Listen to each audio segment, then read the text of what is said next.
こんにちは、キーボードの妖精です。真鍮もしくは同素材のハイコストカスタムキーボード GDK DK1-TKL をレビューします。こんな感じのいい感じのケースに入っています。そして収納ポケットが多多機能です。ナイスです。付属品はこんな感じ。とにかくモリモリです。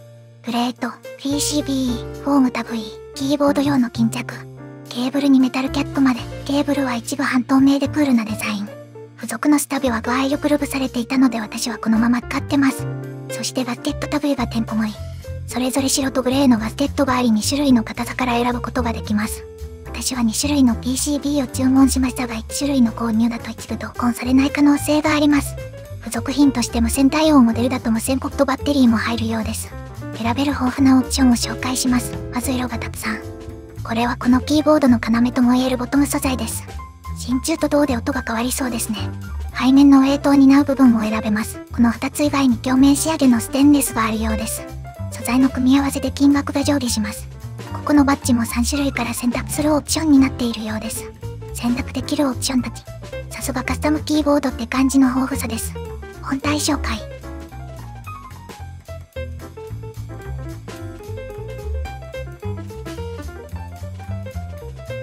手前の高さは 16.5 ミリ程度。かなり低い部類です。なかなか活かしたデザインですよね。シュッとしたフレームの細さが気に入っています。組み立て前重さ。軽く分解。ボールキャッチ構造採用でネジいらずで弱蓋が開きます。PCB との結合部が磁石になっていてケーブルを使わずに着脱が可能です。非常に便利。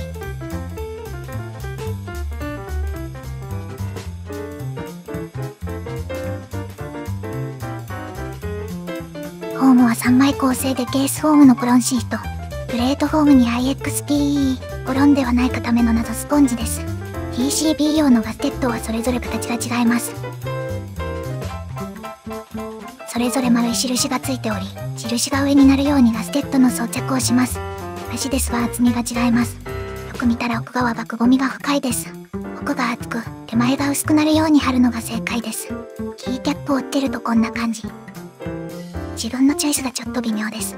もっと淡い色の筐体が欲しかったんですが売り切れていて濃い紫にしました。ちなみにこのキーキャップめちゃめちゃ品質良くて可愛くて安いのでガチおすすめですよ。仕様はこんな感じ。組み立て済みの重量は 3325g 程度でした。大変重たく落としたら怪我は必至です。カスタムキーボードの中でもなかなかの重さです。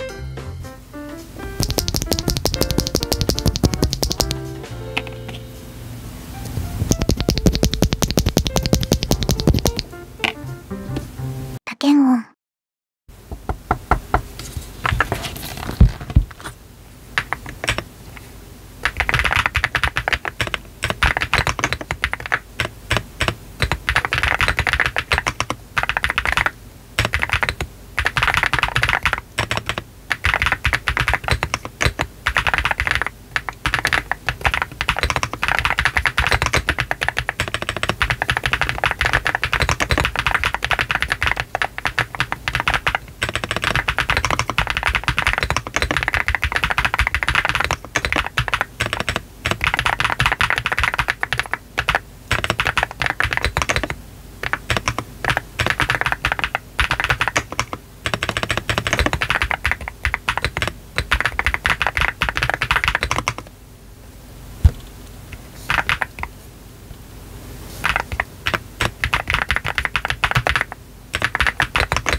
皆さんはどの打鍵音が好みでしたか？柔らかい構成、硬い構成どちらも組み立てられるのはカスタムの特権ですよね。ではこのキーボードの押し度を発表します。デレレレレレレ。じゃん。なかなか良いキーボードです。まず外観ですがかなり活かしてます。フロントのバッジが印象的です。側面から見たデザイン、背面もデザインが良く、また見えない内側まで来られていて意欲的なキーボードであることを感じ取ることができます。さらに薄型の形状がスタイリッシュさを後押ししつつ、打ちやすさも兼ね備えているのがナイスなポイントです。欲しい点として上蓋とボトムのはまり方が完全ではなく、構成によっては蓋の金属音が感じられる点です。利便性の高いボールキャッチ構造の宿命です。打鍵音の印象は真鍮のボトム素材をよく感じられる音です。とても緻密で澄んだ音が出ます。ある程度音が吸収され、部屋静かで上品な打鍵音です。反面アルミ筐体のような元気な音ではないので爽快感という点では他のキーボードに譲ります。硬い構成、柔らかい構成どちらも感じる印象としては同じで、真鍮を前面に感じる打鍵音です。繊細な高音の出る幻軸という私のお気に入りのスイッチを試しましたが本気にはあまり合わないと感じました。太めで明瞭な高音が印象的なヨーグルトとは相性が良好でした。素材がしっかりしているので芯の太いスイッチが相性良好かもしれません。それからビーンズガスケットの打鍵音は好印象だったものの、幅広タイプのガスケットは微妙と感じました。密着度が高すぎるせいか余計な振動音が強く、せっかくの澄んだ音が安っぽくなると感じました。ビーンズが好みです。1.2 ミリ用のソックスは良かったです。まとめ。大量の付属品から衣装が来られた外観と意欲的な熱量を強く感じられる良いキーボードだと思いました。要素盛り盛りな点も含めてコスパ有料に感じます。あとは銅もしくは真鍮という素材の性質上錆などの耐久性が気になります。なんか真鍮って魅力的ですよね。以上感想です。